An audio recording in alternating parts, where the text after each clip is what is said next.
Hello dear. आज सुंदर दिनटी को चलतु किसी पॉजिटिव कथार किसी पॉजिटिव काम किसी पॉजिटिव चिंताधारा भावना आरंभ करवा। गोटे दिन समय थिला माने बहुत वर्ष पूर्वर मुझे विश करुली जे प्रभु मत एत व्यस्त रख जो थे कि मो अननेसेसरी कथा है क्या फोन रे अधिक समय कथा है कि किसी भी जोठी गोटे समय नष्ट हुए आमको समय मिले आम समय नष्ट करती तो सेमिति जेमिति हो नथिबो। तो भगवान डेरी रे हुअंतु ना कहीं किंतु सब बेले सब विश मोर फुलफिल करती। तो एबे एमिति समय जे मते केवल राति हेले कि मुझे जिते फांका हवा समय बहुत कम सेते बेले मु मने पकईकी क्या संगे कथा हेनी मु कथा हुए। आउ केबे केबे तो एमिति कि आम घर लोकों को भी फोन करिया को मु भाबुथिबी करिबी एमिति भी 10 दिन हो जाइथिबो मु फोन करि पारि नथिबी। तो एनीवे तो जेतेबेले आमे आम समय को आमे निज पई खर्च करती सेतेबेले सतरे जीवनटा बहुत भल लगे। आउ जेतेक अलिया कथा हैला ये सब किछि भी मुंडरे पसेनी ना से बाहर हो बा घर हो बा जहाँ भी हो गोटे टाइम वेस्ट करिवार जो ये माध्यम किछि आसेनी। आउ जेतेबेले आपनक माइंड शार्प रहिबो कोनोसी गोटे अननेसेसरी कथा कहार बा से समाज हो किंबा आपनक चारि पाखर हो बा निज भितर हो ए सबुरु जेतेबेले आपण दूरे रहिबे ना सेतेबेले देखिबे आपनको बहुत पॉजिटिव फील हो। किंतु आपनक पाखरे मल्टीपल काम रहिथिबा दरकार बा आपण अनेक काम सहित जड़ित थिबा दरकार सेतेबेले जायकि एटा पॉसिबल हे परबो। आ जेहेतु मो अनेक काम रे वर्तमान जड़ित अछि बा अनेक काम को मते ध्यान रे रखिकी समय को खर्च करबा को पडुची सेथिबाई सब समयटा मते लागे जेमिति मोर प्रोडक्टिव वे रे जाउची। आ मुझे जितेबाला स्टडी टेबुल ले बसुची सेतिकी अध घंटा कि घंटे जहाँ भी पढ़िले भी सुधा मते सेतेबेले माने गोटे प्रेशर फील होनी मते बहुत भल फील होउची। आ जेतिकी भी पढ़ुची मते मो मन लगेकी पढ़ुची। आ जेतेबेले शॉप रे रहूची बिजनेस को समय दउची सेतेबेले भी गोटे परफेक्टली गोटे बिजनेस वुमेन भलिया मो मेंटालिटी रहूची। आ सेठी जेतिकी काम रहिला कस्टमर हैंडल रहिला डीलिंग रहिला जिनस जो प्रोडक्ट परचेज करबा रहिला ए सब को मो पूरा परफेक्टली गोटे मैनेज करि पारुची जो सेटा एक्चुअली बहुत ही खुशी लगे सेतेबेले जेतेबेले आपनक पाखरे मल्टीपल काम थाए आ आपण मल्टीपल काम को भल भाव हैंडल करते।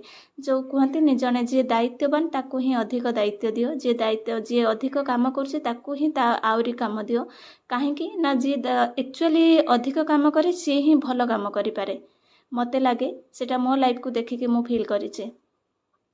एनीवे तो फ्रेंड्स मो स्मिता आपण को आउ गोटे फ्रेश ब्लॉग को स्वागत। सकाळ आरंभ होउची मोर से 5:30-6 भितर तो तापरे मु केवल 2टी काम कला परे मु आसुची स्टडी टेबल को कहीं ना रिसेंटली मु जने हाउस हेल्पर को ऐड करिछि हम परिवार रे जाफल से रोषे काम करदेबा कर दउछंती जेहेतु मते टिके समय सकाळे मिलुछि कहीं ना मु एबे फुल डे जेहेतु सब को जाउछि आवश्यक पडुछि तो सेति पई मो रोषे काम रो माने निज को मुक्त रखिछि आ सेई समयटा को मु अलगा काम रे दउछि। तो वर्तमान चलंतु किछि पाठ कथा हबा किछि पढ़िबा कथा हबा तापर किछि स्किल विषय कथा हबा और किछि निज विषय कथा हबा। वर्तमान से एसएसबी पाई मो प्रिपरेशन करूची जहाँ भी मल्टीपल क्वेश्चन है जहाँ भी बही मो पाखे अच्छी ताको side by side part by part गोटे गोटे कवर छोट छोट कवर जो करके जाऊँगी आपण मन रखिथे जो बड़ बड़ काम छोट छोट प्रयासटा जरूरी आपण बड़ सिलेबस को कंप्लीट करने को पार्ट बाय पार्ट भाग भाग करके कंप्लीट करने को पड़े। आ गोटे जिनस आपण सहित शेयर करेंगे ये तो गला पढ़ा कथा मो प्रिपरेशन कथा।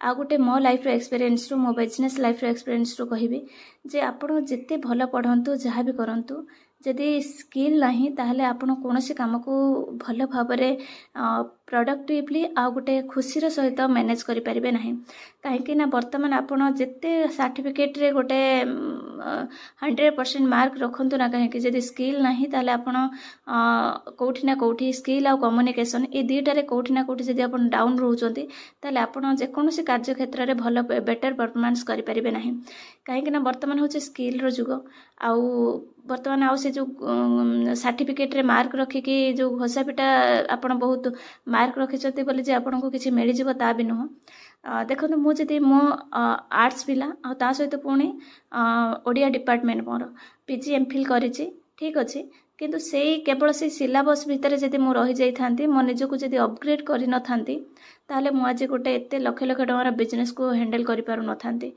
ଆଉ ହଜବେଣ୍ଡ ମୋତେ ସହଯୋଗ ପଛରେ କଲେ, କିନ୍ତୁ ଫାଷ୍ଟ ଆଇଡ଼ିଆ ହେଲା, ଇନଭେଷ୍ଟମେଣ୍ଟ ହେଲା, ଡିଜାଇନ୍ ହେଲା, ସବୁକୁ ପ୍ରସ୍ତୁତି ପ୍ରଥମେ ମୁଁ କରିଥିଲି।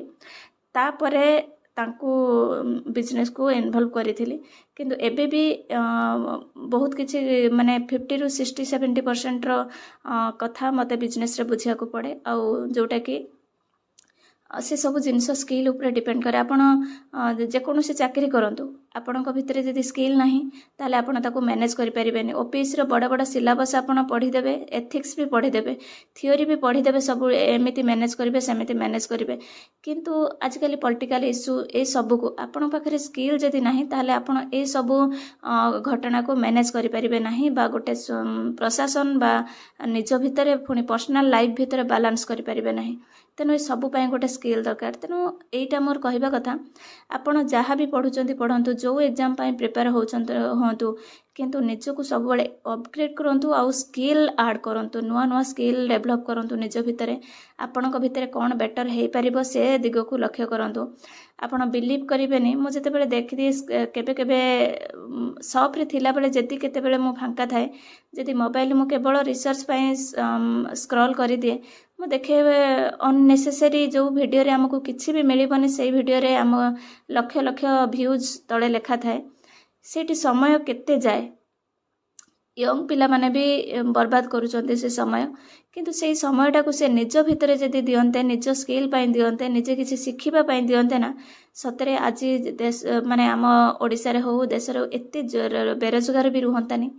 ଆଉ ପାଉଛନ୍ତି ଯେତିକି ଜବ୍, ଯେତିକି ଜଣ ବିଜନେସ୍ କରୁଛନ୍ତି ବା ଅଲଗା କ୍ଷେତ୍ରରେ ଇନକମ୍ କରୁଛନ୍ତି ତ ଯେତିକି ଲିମିଟେଡ଼, କିନ୍ତୁ ବେରୋଜଗାର ବହୁତ।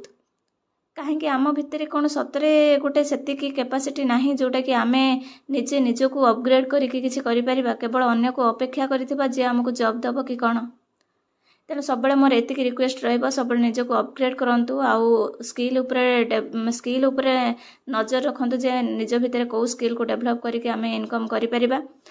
ଆଉ ସମୟକୁ କେଉଁଠି ଆମେ ଖର୍ଚ୍ଚ କରୁଛନ୍ତି ତାର ଟେକ୍ନିକ୍ ହିସାବ ଆମ ପାଖରେ ଥିବା ଦରକାର। ତ ଫ୍ରେଣ୍ଡସ୍, ମୁଁ ସକାଳେ ଅଳ୍ପ କିଛି କାମ ସାରିକି ସପ୍ ଯାଇଥିଲି, ସପ୍ରୁ ଆସିକି ବର୍ତ୍ତମାନ 1-1:30 ବେଳେ ମୁଁ ସପ୍ରୁ ଆସେ। ବର୍ତ୍ତମାନ ସମୟ ଟିକେ ଦେଉଛି ମୋ ପୁଅକୁ ଆଉ ନିଜକୁ, ପୁଣି 3:30-4ଟା ପରେ ପରେ ମୁଁ ସପ୍କୁ ପଳେଇବି। ସେତିକି ସମୟ ମୁଁ ଟିକେ ରେଷ୍ଟ ନିଏ, ତା ସହିତ ମୋର କିଛି କାମ ଯାହା ବି ଘରେ ଥିଲେ କରେ, ନହେଲେ ନାହିଁ। କିନ୍ତୁ ମୁଁ ସେତିକି ସମୟ ନିଜ ପାଇଁ, ମୋ ପୁଅ ପାଇଁ ଏସବୁରେ ସମୟ ଦିଏ। ମୋ ଲାଇଫ୍ ହେଉଛି ଗୋଟେ କ୍ୟାରିୟରରୁ ଆଉ ଗୋଟେ କ୍ୟାରିୟରକୁ ବାଲାନ୍ସ କରିକି ଗୋଟେ ଜର୍ଣ୍ଣି ଏଟା। ଯଦି ଆପଣମାନଙ୍କୁ ମୋ ଜର୍ଣ୍ଣି ଭଲ ଲାଗୁଥିବ, ନିଶ୍ଚିତ ଭାବରେ ଚ୍ୟାନେଲଟିକୁ ସବସ୍କ୍ରାଇବ୍ କରିବେ, କମେଣ୍ଟରେ ମଧ୍ୟ ନିଶ୍ଚିତ ଭାବରେ ଆପଣଙ୍କ ମନ କଥା ଲେଖିବେ। ଯୁବପିଢ଼ି ଆମେ ଚାହିଁଲେ ଅନେକ କିଛି କରିପାରିବା। ଆପଣଙ୍କ ଭିତରେ ଯଦି ସ୍କିଲ୍ ଅଛି କିଛି, ଆପଣ କିନ୍ତୁ ସେଟାକୁ ଚାହୁଁଛନ୍ତି, କିନ୍ତୁ ଆପଣଙ୍କ ପାଖରେ ସେତିକି ଗୋଟେ ସପୋର୍ଟ ବାଉଣ୍ଡ୍ରି ମିଳୁନି, ନିଶ୍ଚିତ ଭାବରେ ଆପଣ କମେଣ୍ଟରେ ଜଣାଇବେ। Thanks for watching and love you all.